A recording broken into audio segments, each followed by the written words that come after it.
Bom dia a todos.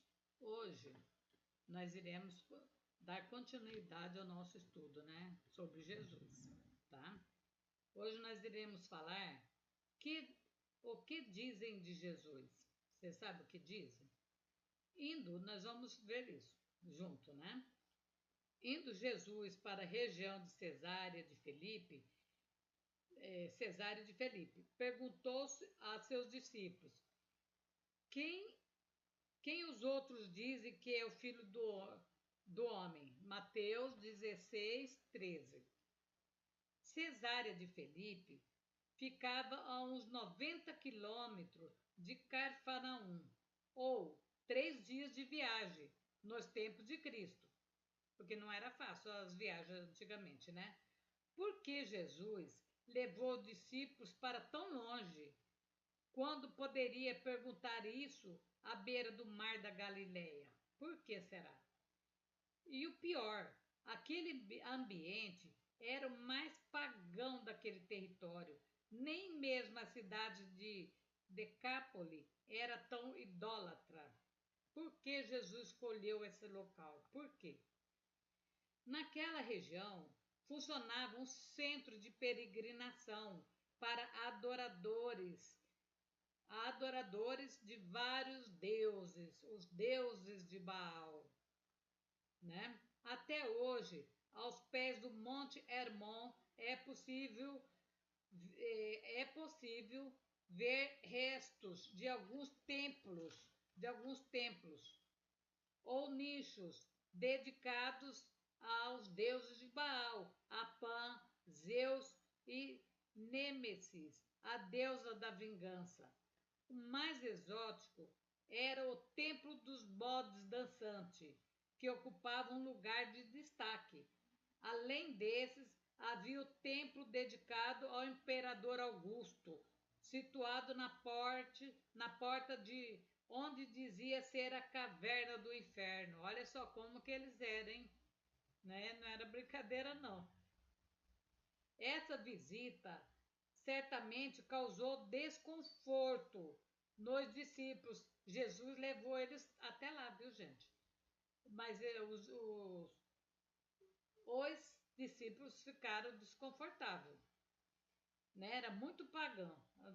Eles podiam até negligenciar alguns pontos da fé judaica, mas assim como seus correligionários não apreciavam se misturar com pagãos, comer sua comida ou esbarrar em suas vestes. Eles não queriam se misturar. A certeza de que era o povo eleito dava-lhes um ar de superioridade, mesmo em território gentílico. Por isso, a pergunta de Cristo, em um lugar como aquele, provocou um franzir de testa. Bem, responderam eles a contragosto. Uns dizem que é João Batista, outros dizem que é Elias, ou um dos profetas. Está em Mateus 16, 14, isso, vocês podem ler. O lado bom dessa resposta era que o nome de Jesus havia alcançado pessoas, mesmo naquele fim do mundo pagão. O lado ruim era que elas diziam coisas positivas de Jesus, mas não que ele era de fato. Por isso, o mestre perguntou: e vocês? Quem diz que eu sou? Está no versículo 15 de Mateus. Em outras palavras, o que eles estão dizendo a meu respeito reflete o que vocês estão falando ou deixando de falar para eles. A mesma indagação vale para hoje. Mais importante que a opinião das pessoas a seu respeito é que elas pensam de Jesus por sua causa, né?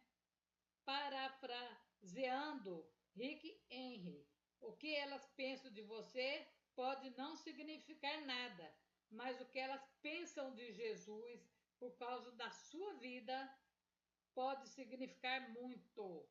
Se Jesus perguntasse hoje o que as pessoas no seu trabalho, escola ou igreja estão dizendo que eu sou, que você tem falado de Jesus para elas, né?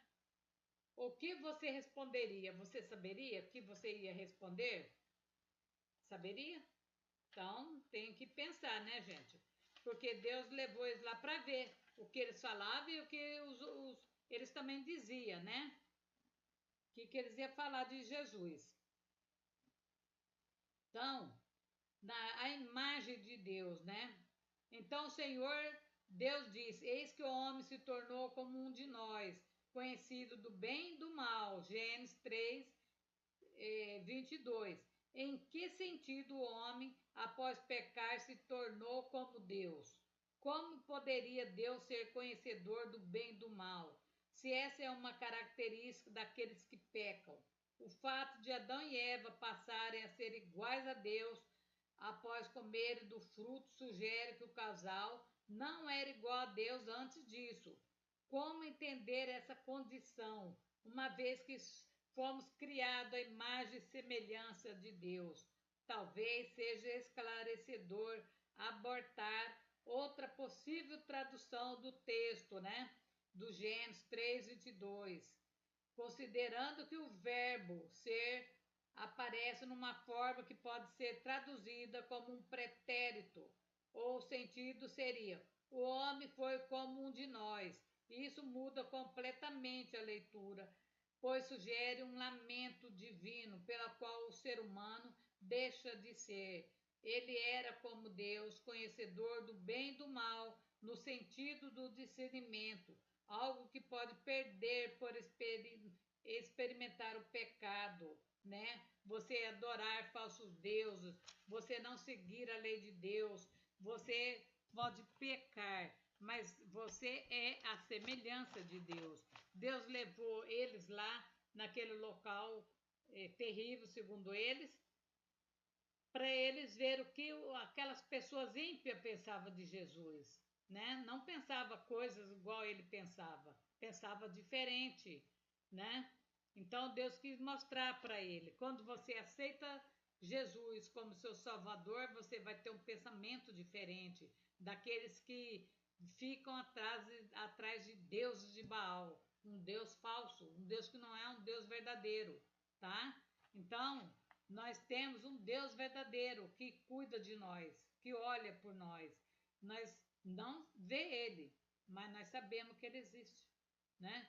Quantas mudanças de vida ele fez, quantas coisas boas ele fez na nossa vida, na nossa família, mas a gente é tão assim, cabeça dura, que nós não para nem para pensar nas coisas boas que Deus já fez para nós, né? Porque a gente quer mais, mais, mais, não agradece a nada que Deus dá. Tem gente que pede a vida toda para uma casa grande, maravilhosa.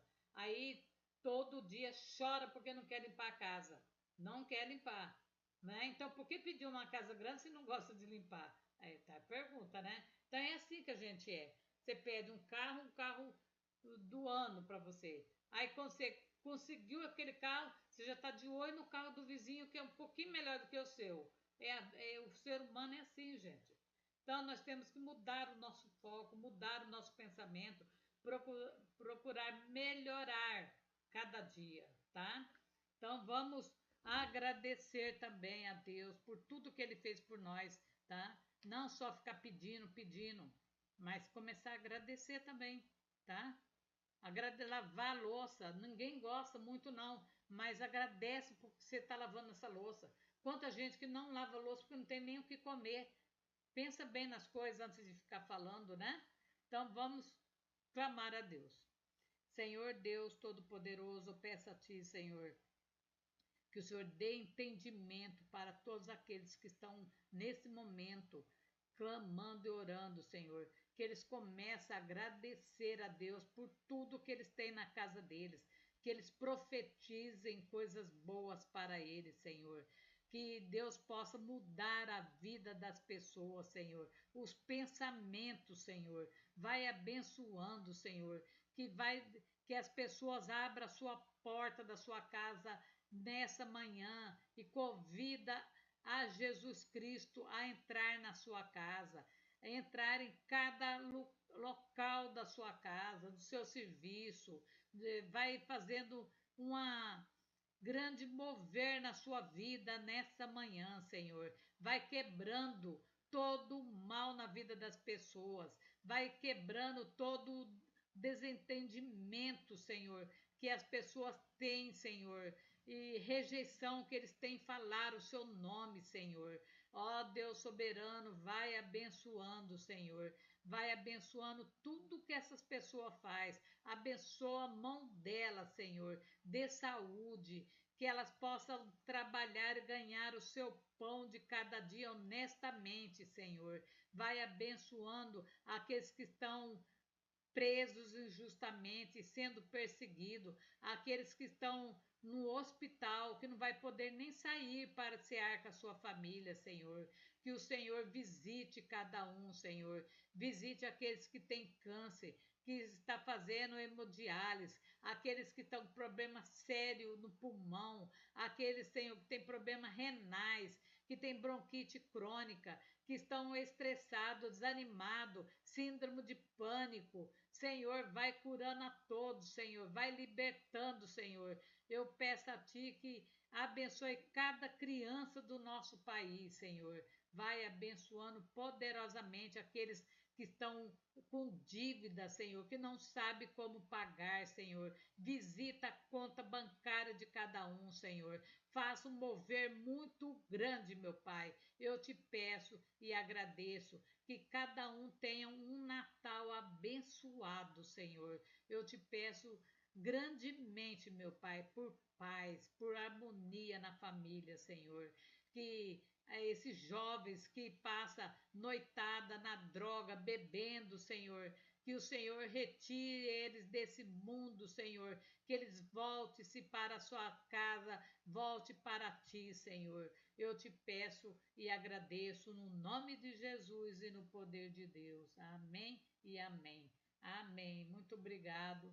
Desejo tudo de bom para vocês, que seja abençoado o final de ano, né? Nós ainda vamos conversar mais ainda, gente, mas já estou aqueles que vai viajar, que não vai ter tempo, que Deus abençoe poderosamente, tá?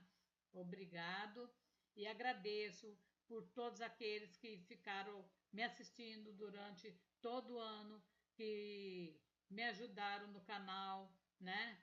Colocando seu like, deixando seu joinha, se inscrevendo. Que Deus abençoe profundamente a vida de todos. Aqui abençoe a todos que me assistem da África, que de outros países. Que Deus abençoe poderosamente a vida de vocês. Que desejo tudo, mas tudo de bom para vocês, tá? Que vocês possam me escrever e contando como está a vida de vocês, que eu quero conhecer, tá bom? Obrigada e até a próxima, se Deus nos permitir. Amém.